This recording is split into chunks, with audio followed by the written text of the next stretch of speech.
got a 2012 Ram 2500 diesel turbo, and the customer's concern is that when they go to plug the trailer connector in, it automatically turns on the reverse lights or the backup lights on the vehicle. So I'm first going to verify that. Come down here, and this has got the 7-pin connector. We can see that the reverse lights are off right now, so let's go down here.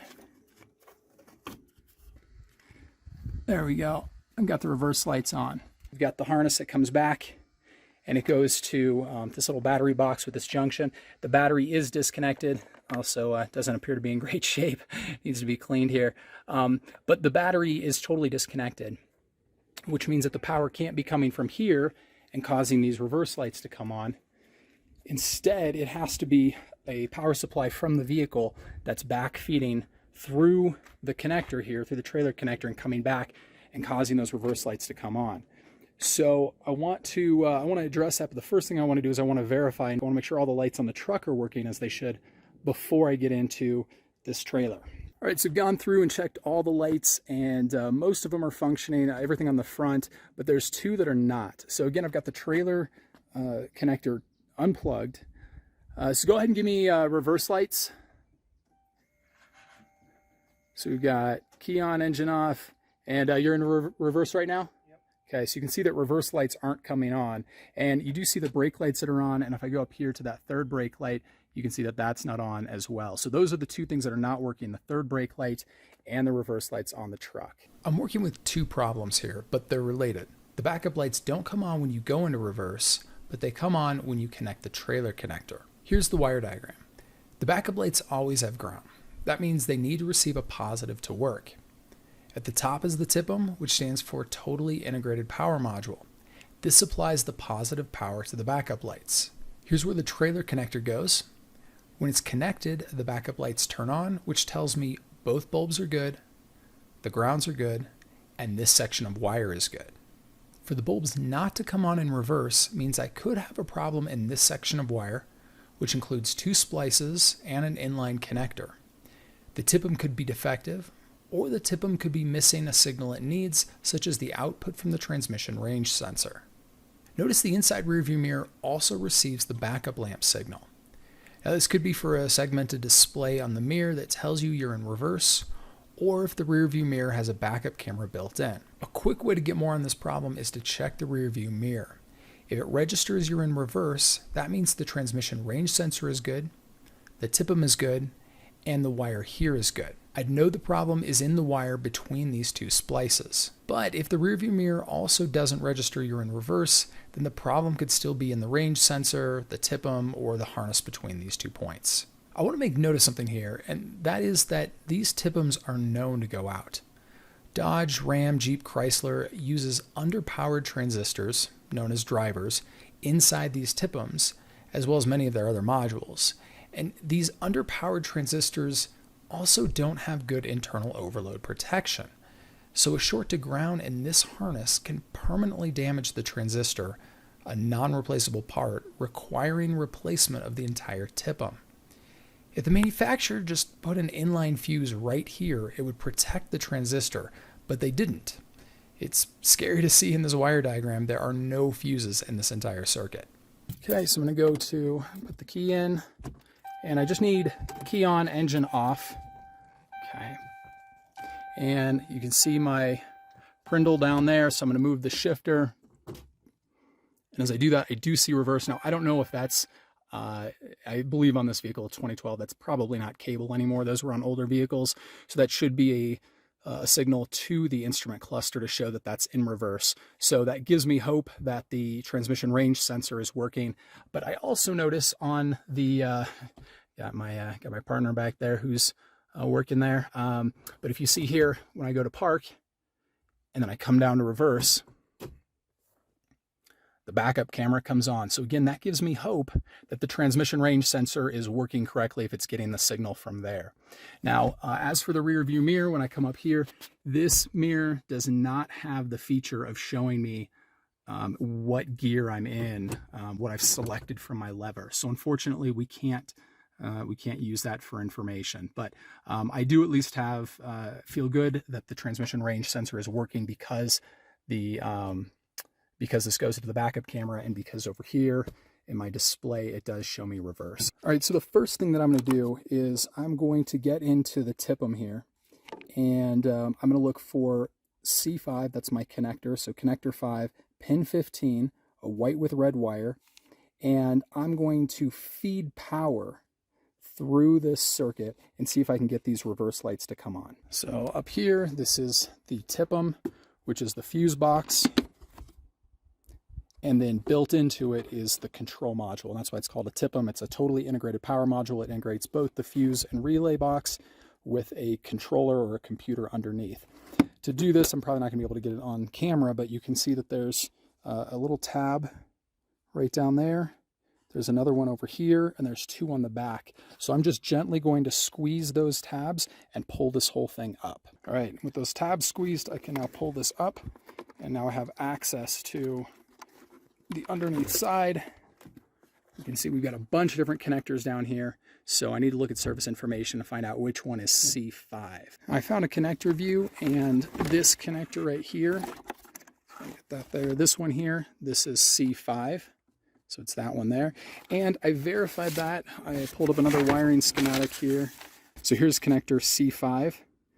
The last wire in that connector, so in one of the corners, is going to be yellow with red. And if I follow this all the way up to pin 1, is a red with violet. And that's one of the ways that I also verify my connector. I know that the pins on the opposite end, so pin 1 and whatever the last pin is, 40, those have to be in one of the corners of the connector. So I want to see a red with violet in one, yellow with red in the other. And if I come to this connector here, this looks like a red with violet in one, and yellow with red in the other, which you can't see because they have this this whole plastic piece on there. So I'm going to pull this out and verify that. You want to make sure that the key is off when you're disconnecting this. You really should probably also have the negative battery terminal disconnected. I'm not going to do that, but you really should. Service information says to. So if I go under here, there's a gray release tab. You can't just pull on it, you need to push another tab in there. I just pulled that out. I couldn't do it with one hand. So if you see here, this is what I was pulling on, is this gray piece right here. So to release that, you have to push down on that black tab, and then this gray piece comes here. So this is the way that it's in the connector, or in the TIPM. You push down on that and pull this gray back. I need to take this black piece off this cover so I can see the pin layout in here. Okay, so there's the cover. And now I can see all of my wires here, and I can see their pin layout. So remember, in pin position 1 was red with violet. Yellow with red there in one corner, and red with violet in the opposite corner. The pin that I'm looking for, if we go back to this diagram here, is pin number 15, which is a white with red. On this diagram, it only shows me that one pin for that connector because the other connector is C7. So it's only showing me one pin for that. So I'm going to use this other diagram here that shows me the entire, all the pins for C5. And I want to look at some of the colored wires right next to it. So just so I can verify that I've got the right one. So pin 15, right there, pin 15, backup lamps feed, white with red. The one before that is a black wire, and the one after is a tan with red. There's my white with red. The one before it was black, and then it's the tan with red. To forward probe that, I'm going to use the 2.3 millimeter DYVO forward probe. You look up in this top corner, that's a blank one. The one down below is the tan with red, and the one directly next to it is the white with red. So if I flip this over, this top one is the blank one, then down below is the tan with red, and the next one over is the white with red. Okay, so what I'm going to do is I'm going to artificially inseminate these these backup lamps, right? This TIPM is supposed to apply a positive down to the lights. I'm going to, got this disconnected, I'm going to apply a positive to it, and I'm going to see if I can get these backup lights to come on. That will tell me if the wires and the circuits and everything are intact, and if we're just looking at an issue with the TIPM, or if we've got something else going on. Okay, I'm going to take my 22-foot leads here. Just need the positive off of this. Okay, so I'm going to go to the positive side of the battery. It is fused, so that's why I can do this. I would never want to do this with an unfused wire. Okay, so I'm plugging these two in from my battery positive over there through the 22-foot fuse cables. I'm going to plug it in there, and I want to see if my backup lights work.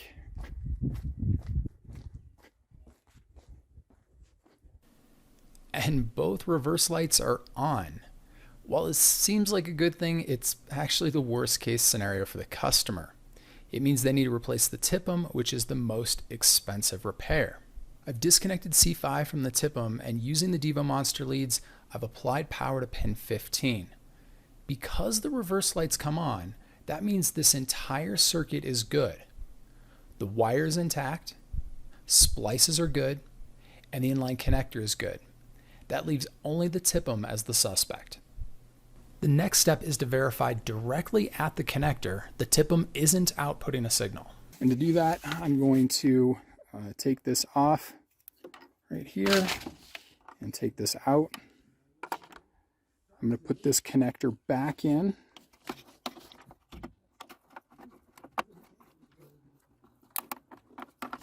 Make sure that that goes in there and it seats all the way. And now what I want to do is I'm going to take a back probe pin, get the back probe into that white with red wire, and this way I've got the connector in and I can check to see the signal coming out of the TIPM, make sure that it's sending out the signal, the positive signal to these reverse lights. I've got DYVO connected to the battery, got a good battery at 12.68 volts. I'm going to take DYVO out of load mode, and that's because, again, the control modules, the drivers or the transistors really that they use for Dodge, Jeep, Chrysler products, they are damaged very easily. And so what I don't want to do is I don't want to have this go to the reverse lights and also to DYVO, because I'm essentially going to be putting DYVO in parallel to the circuit, which is going to create an additional load on this driver. So I don't want to damage it. So I'm going to turn off load mode. All right, and now I'm going to connect. I'm keeping it in voltage loss. That's just my personal preference. I'm going to go here to my circuit positive. I only need one test lead for this because I'm just testing one circuit here, and I'm going to go to my back probe pin.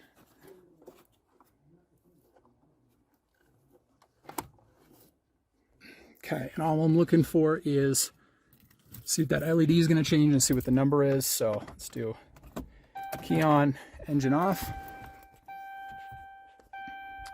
Okay, put this into reverse, and nothing changed on my positive circuit. Go back to park, go into reverse again, nothing. And I do see it in reverse. My backup camera is on. That means that the signal is not coming out of the TIPM. So that's not good news. The TIPM itself, the driver is blown in that. We're in voltage loss. So again, I want to see that number being really low.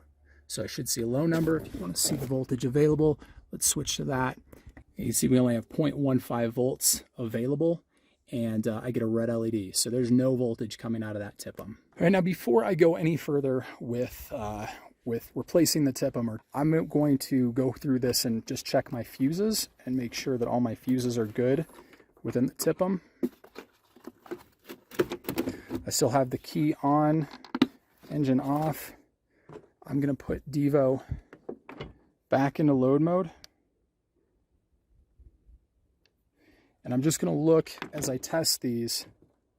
I'm just going to look to see my LED color change to see if I've got any blown fuses. So I want to see green on both sides. So let me show you here.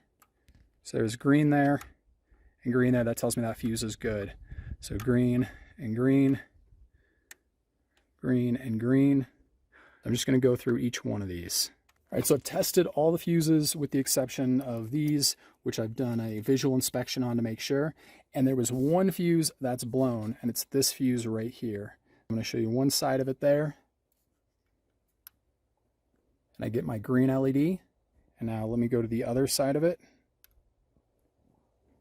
And it's red. So green on one side, red on the other means that fuse is blown. Well, let's take a look to see what that fuse goes to. So that is that one right there, M31. And if I look on my fuse chart here, M31, it says 20 amp backup lamps. Wow. All right. So I guess there's two things to learn from this. The first is that you can never trust a wiring diagram. Because if we go back to this wiring diagram and we look,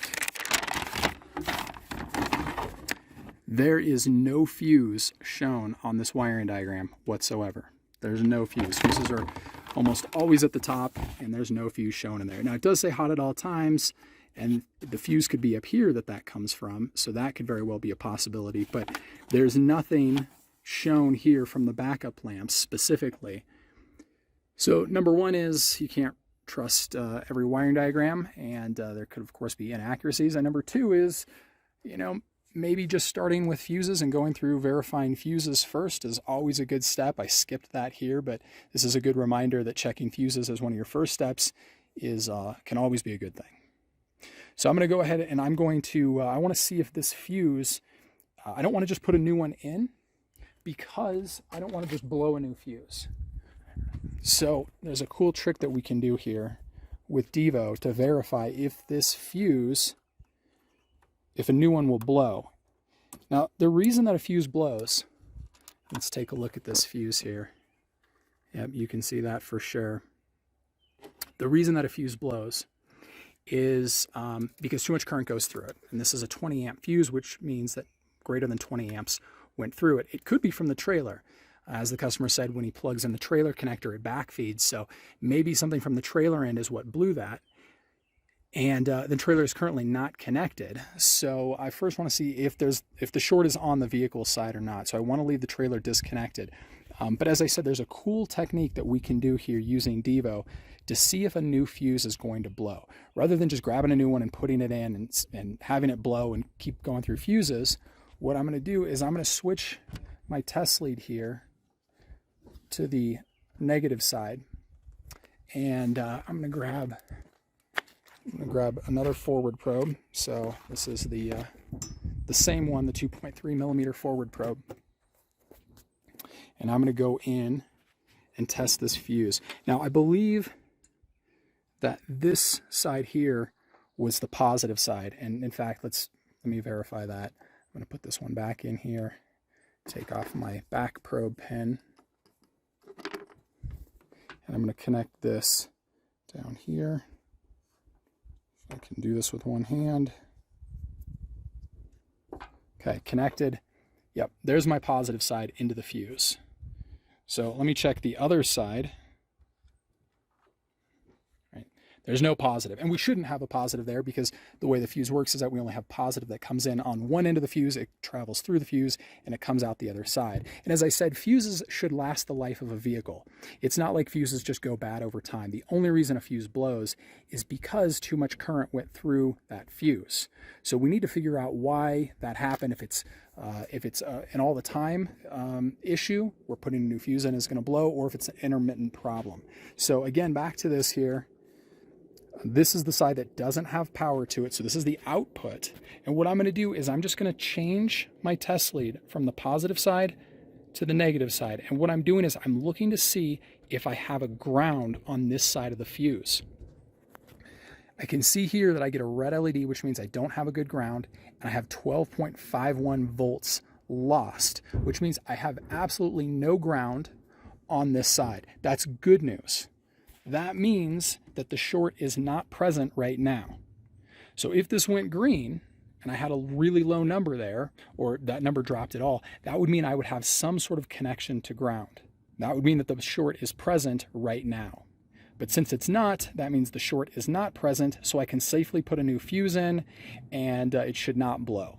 All right, got my new fuse, so I'm going to take this out, and I'm going to put my new fuse in.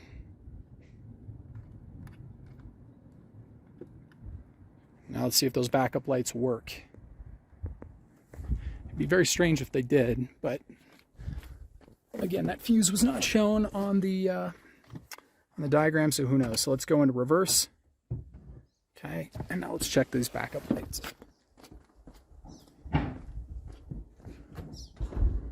Wow, okay.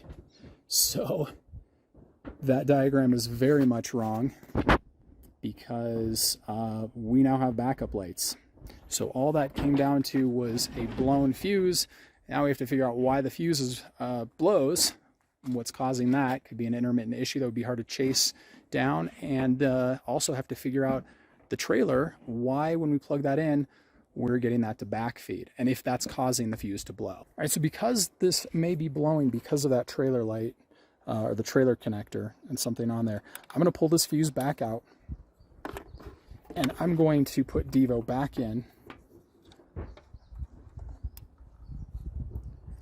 Okay, and now I'm going to connect the trailer connector, and I'm going to look to see if that causes us to now get a ground on that circuit. Am I good to plug this trailer connector in? Yeah. Okay. If I can get it with one hand. Yeah, maybe I'll have you do that. Thanks. All right, so the backup lights still come on with that. And let's see if DYVO tells us we've got a short or not. Okay, still no short. All right, it's still a red LED, 12.51 volts, so that means I do not have a connection to ground, so I'm going to pull this back out. That means that I can put this fuse back in without it blowing. Okay, now let's verify that this fuse is still good. We know it should be, because of course it won't blow. There we go. So, all right, so our fuse is good. All right, let's figure out why that fuse is blowing and what's going on with these trailer lights. At the back of the truck here, and got DYVO connected, and what I'm going to do is I'm going to look at the 7-pin connector here and just verify that the signals coming out of the truck are as they should be. And of course I never remember what the 7 pins are, so I've got my diagram right here to see. I got these really nice bendable grip ties here that that go up, and that's going to hold that that lid up in place, so I don't have to worry about it. So the first one we're going to start is with the tail lights or running lights. Okay, so go ahead and give me park lights. So I'm going to go to there.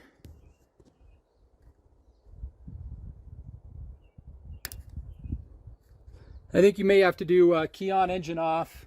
What do you want? Oh yeah, sorry, key on, engine off, and do park lights. Okay, so we get a green there, so that shows me that's good, and that's all for that one. So now we're going to go to this next one here, which is my left turn signal and also brake light. So that's this here. Okay, go ahead and give me left turn. Left turn. All right, we see that flashing. Okay, left turn off, and then give me brake lights. Brake. Cool. Okay. Now let's work our way around. This one should be a ground. So to check that, I'm just going to move this test lead over here. And there's my ground. So my ground is good. Okay, the center one is my backup lights. That's going to be a positive, so I'm going back to my circuit positive. Center pin. That's inside there. Okay, backup lights. All right, yellow LED, 0.71 volts, so we are getting a signal, medium amount of voltage drop, and we can see our backup lights are still on. All right, let's see here. Let's go to this one. All right, right turn signal. All right, off, and then brake. Okay, so that looks good. And then this last one here is the 12-volt auxiliary charging, which is this one, and we can see that that's good. Okay, so all of our signals here are correct. The position as well is clocked correctly. Sometimes these, the wires coming out from the underneath side here, they're not wired to the correct position, and so it can be clocked incorrectly. So I wanted to verify that they're all to the right position. We have all the signals other than the trailer brake control, but that's not what I'm after right now, so I'm not going to worry about that. Now that I know everything on the vehicle side is correct, I'm going to work my way over here to the trailer connector side and look to see what is wrong here, causing the back feeding to go through the truck and turn on the backup lights. You know, the idea is through the vehicle connector going through the trailer harness that some signal in here is actually crossed with another one, where it's coming through one of these pins and it's coming out the other one. And we know because it's activating the backup lights, which on my diagram here is the center pin, then I know that it has to be one that's connected to that center pin there. So what I'm going to do, can you actually hold that connector there? Thanks. So I've got DYVO in load mode, and I've got it in voltage available. And I'm going to put one pin on the center pin, if you can hold that to the center pin, thank you. Okay, and now what I'm going to do is I'm going to go to each one of these and I'm going to see which one has a connection over here. Okay, so this one right here, you can see that's my dead short. So those are the ones that are connected. That's not connected. I mean, a little bit, but not much. A little bit of a connection, not much. Tiny little bit, not much. Go to this one. I can get it in there. A little bit, not much. And that one, a little bit, not much. This is the one. Look at how those values are almost split. If I can get that on there again. Right. That means that these two pins right there are shorted. So I need to look at the diagram and see which two those are. Okay, so the two that were shorted we know is the center pin here, which is for a backup light, and then this pin right here, and it's this pin right here, which is the auxiliary 12-volt charging, is that pin. That makes sense if you think about it, because every time I plug in the trailer connector, the backup lights immediately come on.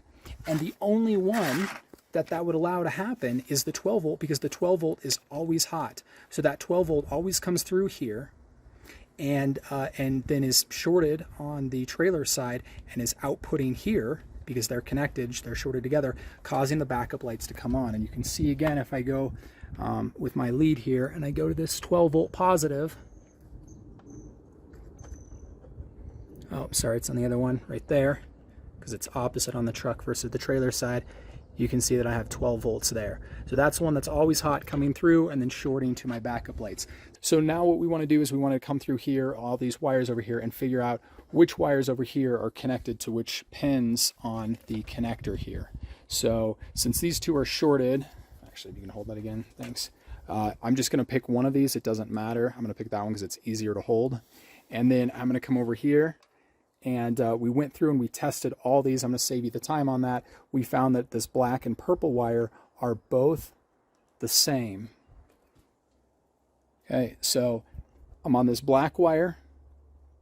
That's shorted to that. We can see because that voltage is split. And now I'm going to go to the purple wire here. And same thing. So the black and purple wires are shorted. We see that here. And now I can also take this and I can put one on there, and then I can put the other one on here, and you can see those values are almost dead even, so the short is there.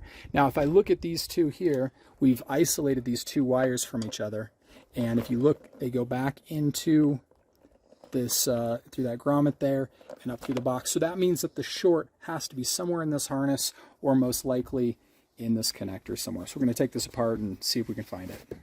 All right, so we've got the trailer connector apart, and what we're looking for again, remember the purple and the black wires are shorted. So the purple is the one that goes in the center there, that's for our backup lights, and then the black, that is for the auxiliary power. And you can actually see there's quite a bit of corrosion in there too. I'm going to show this just one more time, where I'm going to take the test leads here and show you how those are shorted together. If you can hold that one on the black one, sure. And then, so he's got that on the black, I'm going to connect that onto the purple.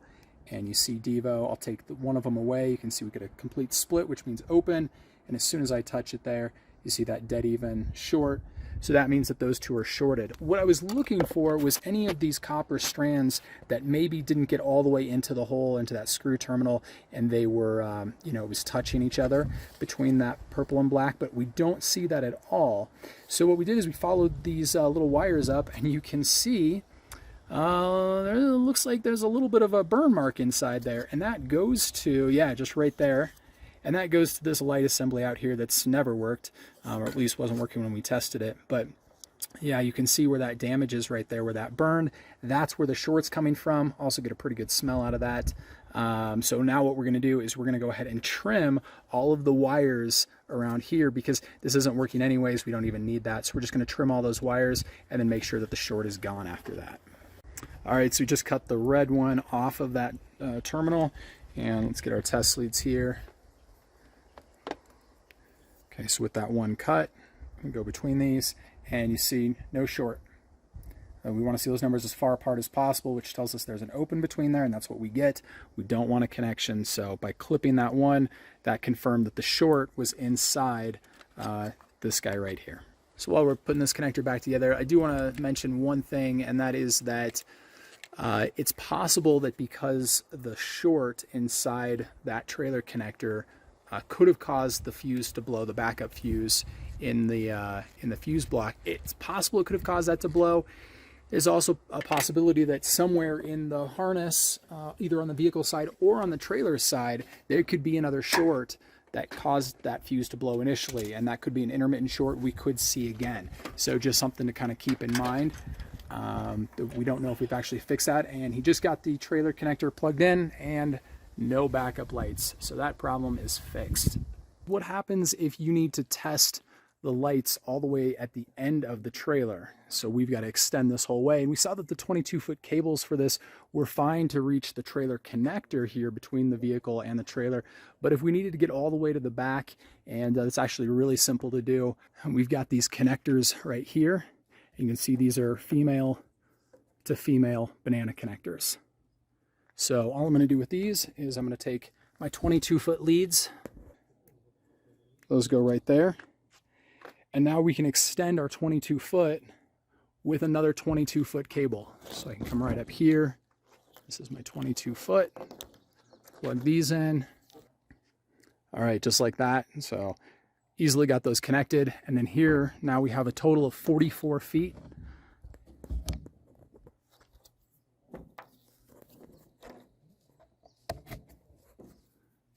Okay. So there you have it, 44 feet, and that will get you all the way to the end if you've got to test the end of a trailer. And if you've got to go even further than that, you can just keep extending those 22 feet for as long as you need. I want to wrap this video up and show that everything is now working. So the trailer connector is connected, and we can see that the reverse lights are off. Now I'm going to go ahead and turn the key on here. Okay, I'm going to throw this into reverse there so we can see that. And our reverse lights are working as they should. So the truck is fixed. Found the short in the trailer connector itself, took all that out that was in there that goes for that display, so that's been removed, not even needed. Yeah, everything is good to go. I was curious about where that blown fuse fits into the circuit. Obviously, it's very important. It's needed for the backup lamps to work. Looking at a different wiring diagram, this is the power distribution wiring diagram, I can see that fuse M31 20 amp is found here, and it goes to the circuit board where there's a label for the backup lamp feed. I also checked with Chrysler's wiring diagrams, and interesting enough, the only place I could find fuse M31 was in the mirrors wiring diagram. But you can see again here it's listed, and it goes to the circuit board that then feeds the backup lamps. As technicians, one of the things that we struggle with is getting accurate information. And this was a perfect example where, looking at this other wiring diagram, that fuse was nowhere listed. Had that been there, this would have been a much faster diag process.